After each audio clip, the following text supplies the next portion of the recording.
Hi, everyone. This is Stan Mallow, the Paranormal Yacker. Today's show is part 2 of my interview with Lon Milo DuQuette, author of The Magic of Aleister Crowley, a handbook of the rituals of Thelema. Many myths and legends have surrounded Crowley's life and legend. Could you share some of them and tell me which ones are true and which ones have no merit? Most of them, let me start by saying that most of them have some element of truth in them. Crowley had asthma since he was a child. As a matter of fact, that's how he got into mountain climbing and rock climbing and things like that, because he had severe asthma and he did it, much like Theodore Roosevelt was an outdoorsman. He always battled respiratory problems. In Crowley's day, as he grew older and more adventurous, he experimented with various drugs, psychedelics like peyote and mescaline and things like that, for the consciousness part of it.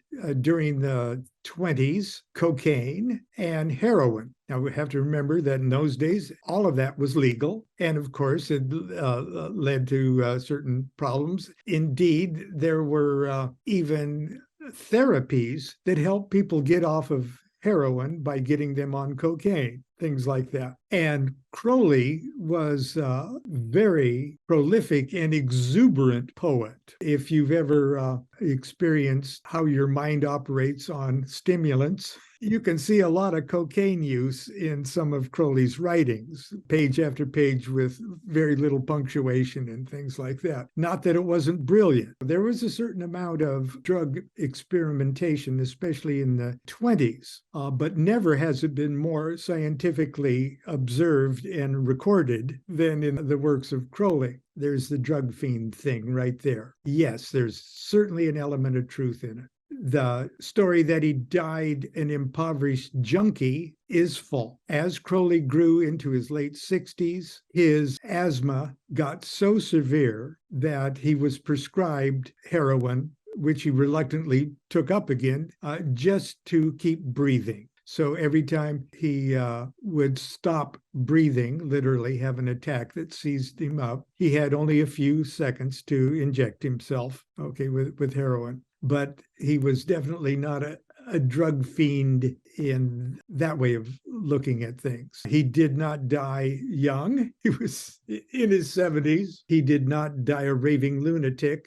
His at least two of his best works of writing, Magic Without Tears and the Book of Thoth, were all written in these last years. He did not die impoverished in a gutter or anything like that. He was a charming boarding house. He had lots of friends that came and visited him. He had as many cigars and brandy as he wanted. Crowley was, for years, retained as a British intelligence officer. Crowley was, we won't call him a spy, but since college days, he had been recruited by the equivalent of MI5. There were lots of gentleman spies, if you will, amateur spies. It was an English thing to do in those days. And he was recruited, and he did help the United States. He did help trick the United States into coming into World War I on England's side rather than on Germany's side. It was obvious he had a pension from British intelligence. Probably wasn't a much, but that's where his brandy and cigars were likely coming from. He fulfilled his pledge and never told anybody, look, I wasn't a Nazi spy. I was a British spy. He made sure that in his wallet, he had a letter from the head of British intelligence, a nice, kind letter in his wallet addressing him. That's another rumor. He was not a Nazi spy. He posed as a German sympathizer in World War I solely for the purpose of influencing the United States to come into the war on England's side. So there's that. Then there's his commune in Sicily, the Abbey of Thelema. And it was quite an experiment in communal living with a magical twist to it. And one of the visitors to the Abbey of Thelema disobeyed everybody's instructions not to drink the local water from the local stream, developed dysentery, and died. Nobody was murdered or sacrificed at the Abbey of Thelema. That's another rumor that we can put to to bed. Aleister Crowley wrote in a cryptic, complex, hard-to-understand style. Happily for your readers, you write in plain English, so what was once difficult to grasp is now easy to comprehend, something I'm sure your readers appreciate. Do you, Lon, know the reasoning behind Crowley writing in the opaque style he did? I think it was the only way he could do it. He was so enamored with the great poets in his elementary school and college days that he wanted to do everything as good as Shelley, Keats, and Byron and Shakespeare. I think he just got in the habit of assuming that his audience was as erudite as he was, and then he wanted to out erudite them. And so you're right, he is very difficult. And when you're first reading him, you get so distracted with adjectives and adverbs that you forget what's going on with the nouns and verbs. A lot of mystical writing is like this, whether it's Crowley or otherwise. It seems impossible to understand what it's about until you understand what it's about. And then when you read it, you can't believe how clear it was to begin with. That's how Crowley is. Crowley has to be read over and over again. And if you read, say, something like Magic and Theory and Practice, you'll get something out of it for sure. And it's a wonderful textbook. If you put it down for a year and pick it up again, it's as if the words themselves, the ink dripped into different letters and formed different words. When you read it again, you say, I didn't read that before. Wow, it's like you're reading it for the first time. The Magic of Aleister Crowley is a revised edition of your best-selling book, The Magic of Thelema, and it includes a new ritual, the Rites of Eleusis. I'm not sure if I'm saying that correctly. Okay, what is the purpose of this ritual? And I give an example of one of 7 of Crowley's Rites of Eleusis. There's 7 because of the 7 planetary spheres. See that? That's the classic tree of life. That's a ladder of consciousness from Godhead at number 1 to your head, your sleepiest head at number 10. The 7 planetary spheres start here with Saturn and go Saturn, Jupiter, Mars, Sun, Venus, Mercury, and Luna. It's a descent of consciousness seen in planetary, increasingly thicker planetary spheres. Crowley wrote 7 plays that he wanted to perform in front of people, on the stage, on Broadway, on the East End. As a matter of fact, he did perform that. Caxton Hall in London. First of all, the Rites of Eleusis were the greatest secret society of the ancient world. It was an initiatory order. It was the foundation of all initiatory societies that we know of today, Western ones anyway, including Freemasonry. It was a purposeful attempt to raise the consciousness of the individual initiates, and it succeeded in doing so for over 2,000 uninterrupted years at the Citadel of Eleusis in Greece. Everybody who is anybody wanted to be an initiate, because after you were initiated, you never feared death again. Nobody knows what went on, because so awesome was the experience and so terrible the penalty for breaking your oath that you never even dreamed about spoiling the wonder the next initiate. Homer, even though he was blind, was an initiate, and he gives hints as to what went on at the original Rites of Eleusis. But most importantly, it was a systematically induced change of consciousness, elevation of consciousness for the individual members. That being said, early in the 1900s, Crowley and his then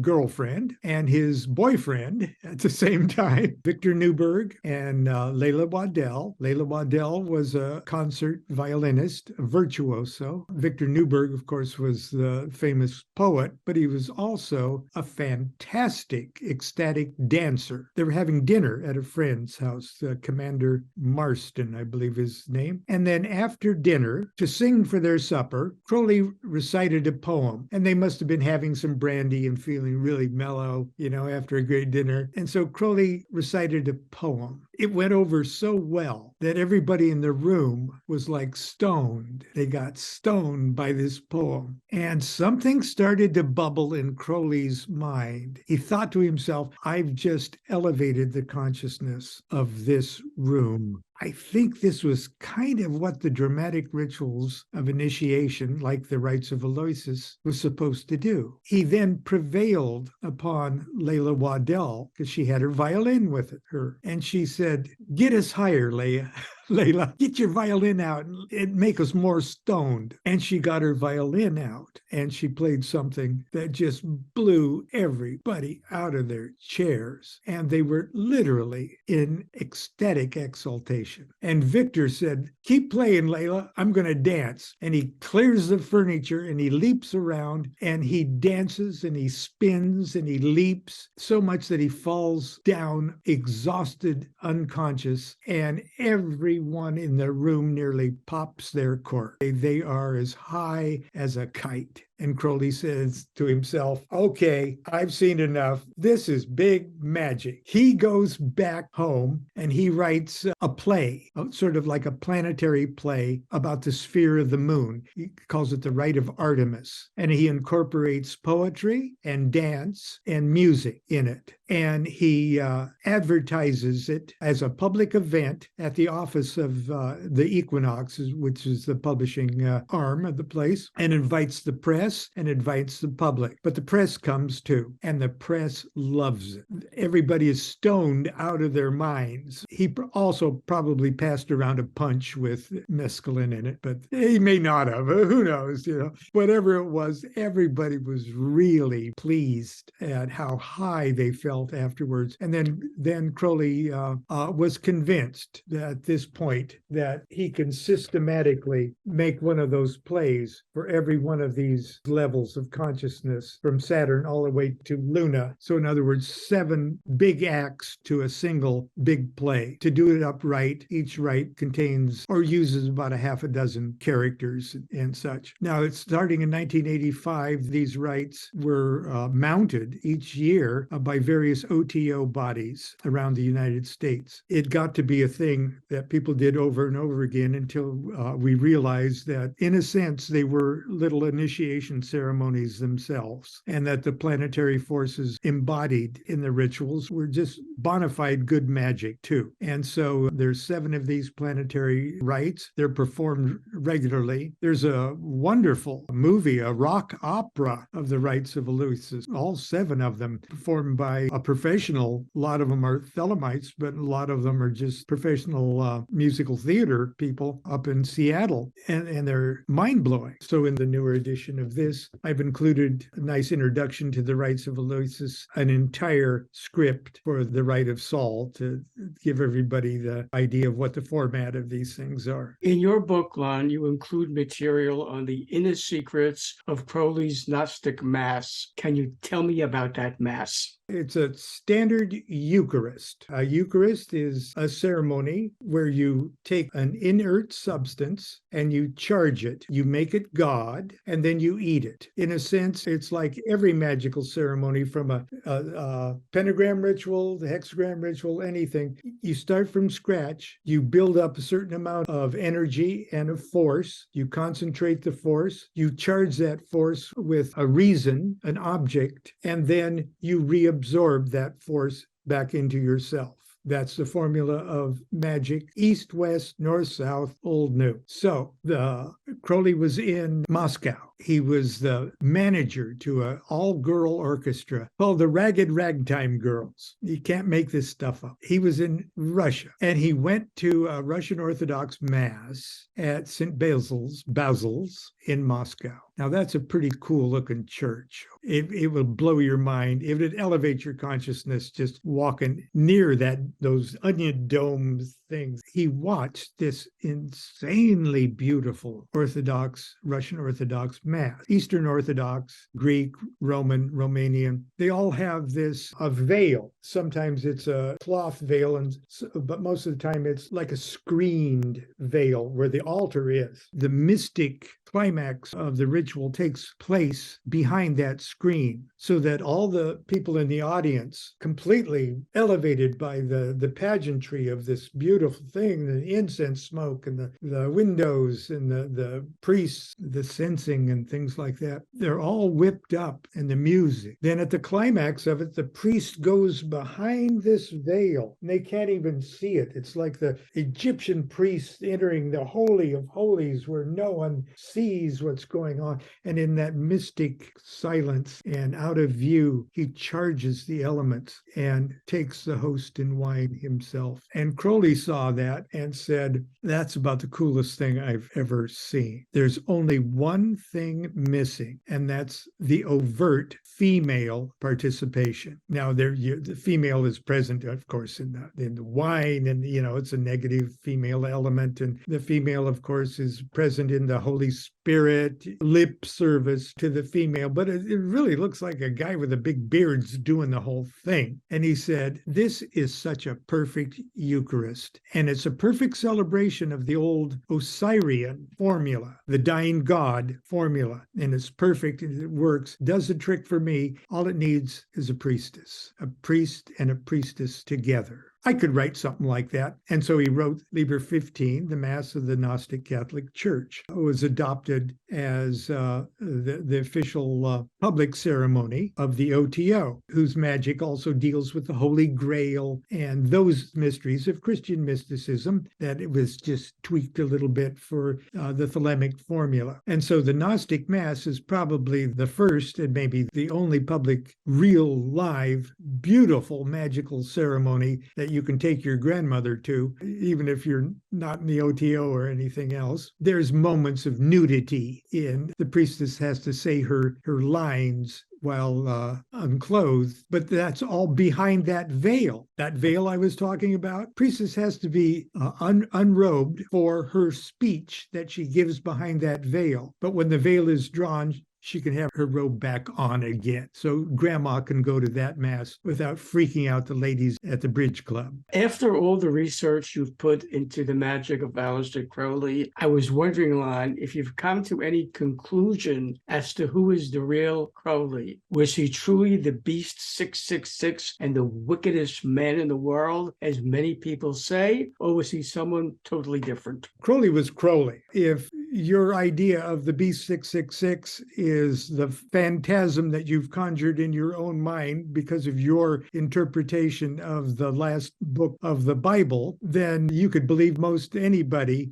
it was the Beast 666. My understanding of what that concept really is would not be compatible with, say, an undereducated Christian fundamentalists' knee-jerk interpretation of Revelation. From that point of view, no, I don't even believe that exists, period. But assuming, and mystics often assume, that ancient literature does contain within itself truth, if you're ready to dig that truth out, the character of the Beast 666, as understood from a Hermetic point of view, from a Kabbalistic point of view, and in Kabbalah, even Orthodox Kabbalah, often the villains in the biblical narrative are the heroes of the esoteric interpretation. Then the idea that Revelation was a bona fide mystical vision, whoever wrote as John on Patmos, of the ending of the age that was just starting, the age of his precious Savior, the age of Jesus. Imagine him peering into the future to see the age of his precious Savior and religious concept and iconography, it ending 2,000 some years in the future. It would look like a bad thing to him. And glimpses of what the world was like at the end of that age, with a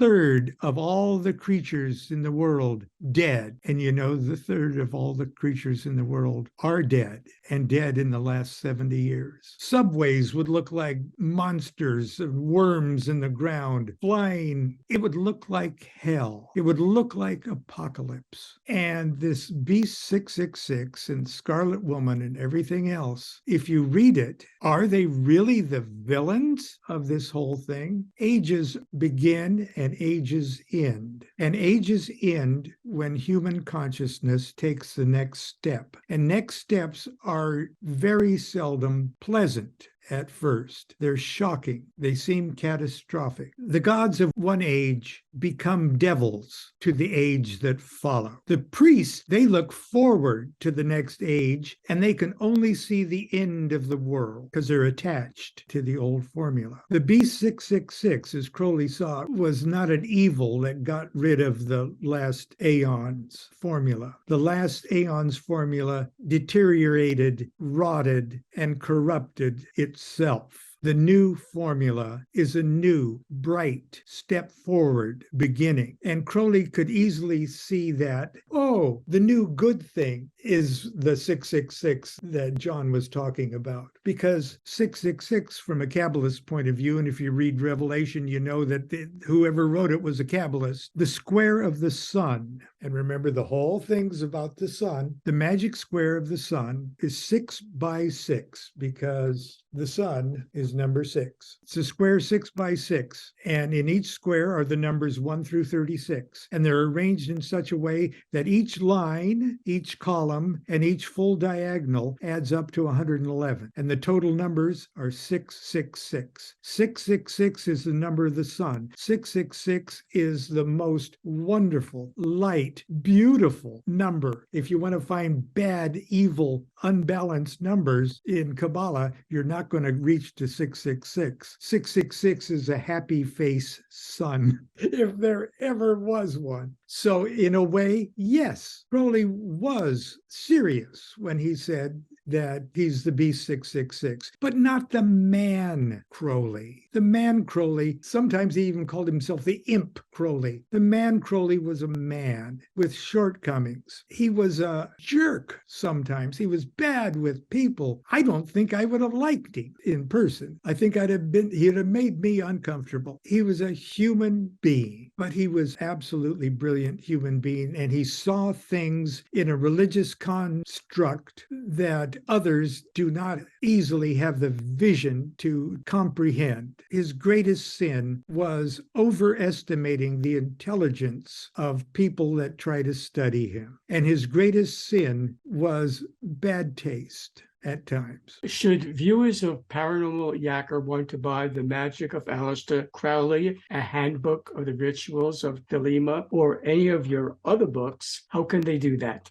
Oh, just go to Amazon. That's probably the easiest way to find all. Just type my name in Amazon. They're in audiobook, paperback. Some of them are in hardbound. A lot of them are in Kindle too. So they're in every format you want. Lon Milo DuQuette, I thank you for being my guest on Paranormal Yacker and sharing with my viewers your extensive knowledge of master magician and occultist Aleister Crowley. Okay, thank you for having me. Hi, everyone. This is Stan Mallow, the Paranormal Yacker. I hope you enjoyed the interview you just watched. To be sure you're amongst the first to receive new interviews when they're released and to have access to previous ones, subscribe to my free YouTube channel. To do that, all you have to do is press the subscribe button on your screen.